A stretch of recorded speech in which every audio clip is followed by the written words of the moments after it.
శ్రీ పొట్టి శ్రీరాములు నెల్లూరు జిల్లా కావలి నియోజకవర్గంలోని బోగోలు మండలం కొండబెట్రగుంట శ్రీ ప్రసన్న వెంకటేశ్వర స్వామి వారి దేవస్థానం బెలకోట క్షేత్రం నందు ముక్కోటి ఏకాదశి పర్వదినం సందర్భంగా భక్తులు అధిక సంఖ్యలో పాల్గొని స్వామివారిని అమ్మవారిని దర్శించుకొని తీర్థప్రసాదాలు స్వీకరించారు.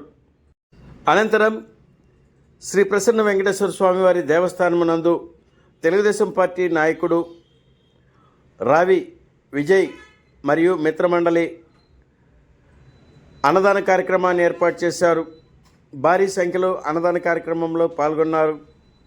అత్యంత భక్తి శ్రద్ధలతో ముక్కోటి ఏకాదశి పర్వదినం సందర్భంగా స్వామివారిని అమ్మవారిని దర్శించుకొని తీర్థ ప్రసాదాలు స్వీకరించారని ఆలయ కార్యనిర్వహణాధికారి అరవ రాధాకృష్ణ మరియు ఆలయ ప్రధాన అర్చకులు తెలిపారు.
కృష్ణారెడ్డి రామదేశ శ్రీలత రామదేశ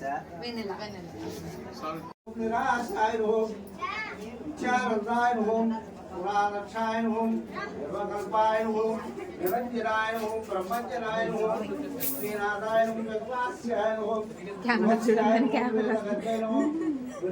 విష్ణువే రేవతేర్హోం త్రిలోకభూష ఉచితాయనుభవం శకపాలేనుభవం అరణ్యోషేణమాత్మజోషేణ రచించిలాయనుభవం అఖిలాధరాయనుభవం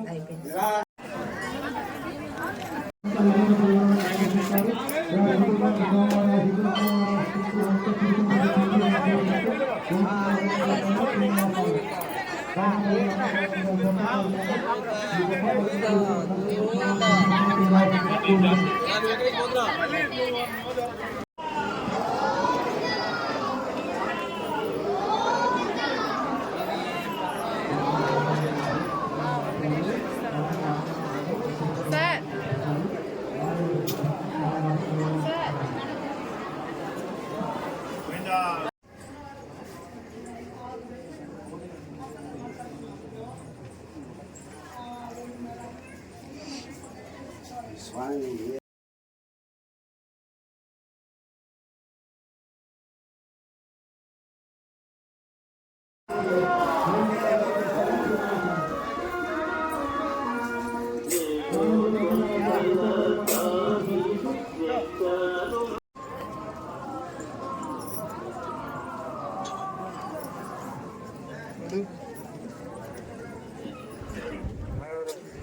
నమస్తే.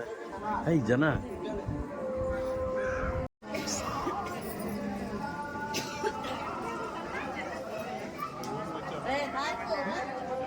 అన్నా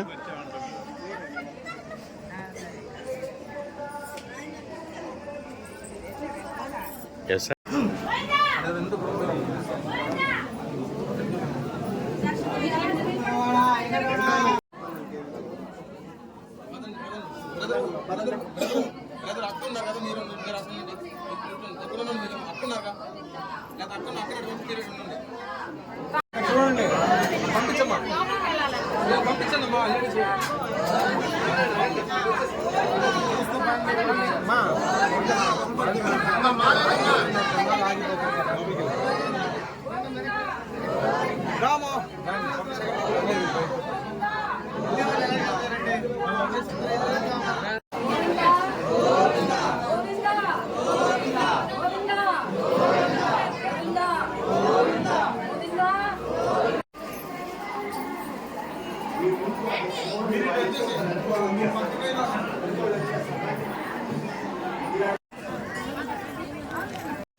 పవన్ కుమార్ గారు కోరానికి అందరూ సమర్పించారు.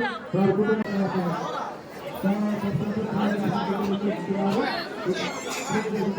కొట్టేసా టెంకాయ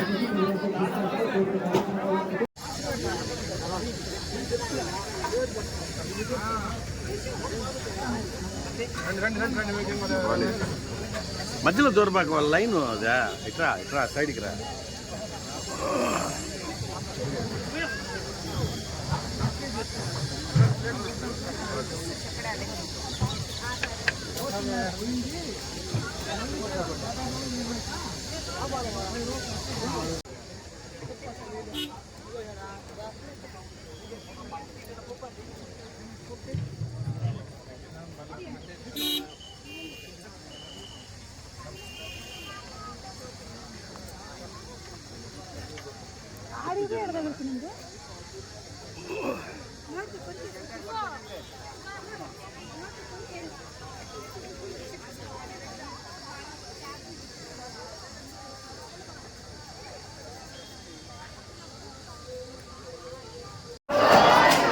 ఓం నమో శ్రీ ప్రసన్న వెంకటేశాయ నమః. ఈరోజు అత్యంత పవిత్రమైనటువంటి ముక్కోటి ఏకాదశి పర్వదిన సందర్భంగా అశేష జనవాహిని శ్రీ స్వామివారిని గరుడ వాహనంపై ఉత్తర ద్వార దర్శనంలో చేసుకున్నారు. వారందరికీ ఇక్కడ అన్ని రకాల ఏర్పాట్లు చేయడం జరిగింది. ఎక్కువ మంది భక్తులు ఈరోజు ఈ కార్యక్రమాల్లో పాల్గొన్నారు. వారందరికీ కూడా శ్రీ స్వామివారి ఆశీస్సులు ఎల్లవేళలా ఉంటాయి. అదేవిధంగా వచ్చే నెలలో రథసప్తమం జరుగుతుంది. ఈ రథసప్తమంలో భాగంగా మొట్టమొదటిసారిగా కొండపెట్టకుండా దేవస్థానంలో తిరుమలలో మాదిరిగా ఉదయం నుంచి సాయంత్రం వరకు 7 వాహనాలలో స్వామివారు విహరిస్తారు. ఈ విధంగా ఇప్పుడు ఈరోజు ముక్కోటి పర్వదినానికి వచ్చిన విధంగానే భక్తులందరూ కూడా ఆ కార్యక్రమానికి కూడా వచ్చేసి స్వామివారి కృపకు పాత్రలు కాగలరని చెప్పి ఆశిస్తున్నాము. ఇప్పుడు మన దేవస్థాన ప్రధాన అర్చకులు ఈరోజు యొక్క ముక్కోటి ఇది యొక్క ఆవశ్యకత గురించి చెప్తారు. ఓం నమో వెంకటేశాయ. శ్రీ పొట్టి శ్రీరాములు నెల్లూరు జిల్లా భోగోల మండలం కొండబెట్టుకుంట గ్రామంలో వెలసి ఉన్న బెలకోట క్షేత్రాధిపతి శ్రీ ప్రసన్న వెంకటేశ్వర స్వామి వారి సన్నిధిలో వైకుంఠ ఏకాదశి ముక్కోటి ఏకాదశి పర్వదిన సందర్భంగా ఈరోజు ఉదయం 3:30 సుప్రభాత సేవతో ప్రారంభమై అర్చన సహస్రనామార్చన అనంతరం మహానివేదన స్వామివారు 5 గంటలకు కరెక్ట్గా గరుడ వాహనం మీద వేంచేసి ఆలయ ప్రదక్షిణాపూర్వకంగా మన దేశంలో రాష్ట్రంలో ఎక్కడా లేనటువంటి ఉత్తర భారత దర్శనం స్వామివారు ఉత్తర భారత దర్శనం ఇవ్వడం జరిగింది. ఈరోజు మధ్యాహ్నం సమయానికి 1,000 మంది భక్తులు దర్శించుకున్నారు. స్వామివారి తీర్థప్రసాదాలు స్వీకరించారు. స్వామిని దర్శించుకున్నారు. స్వామివారి అనుగ్రహాన్ని పొందారు. ఓం నమో వెంకటేశాయ.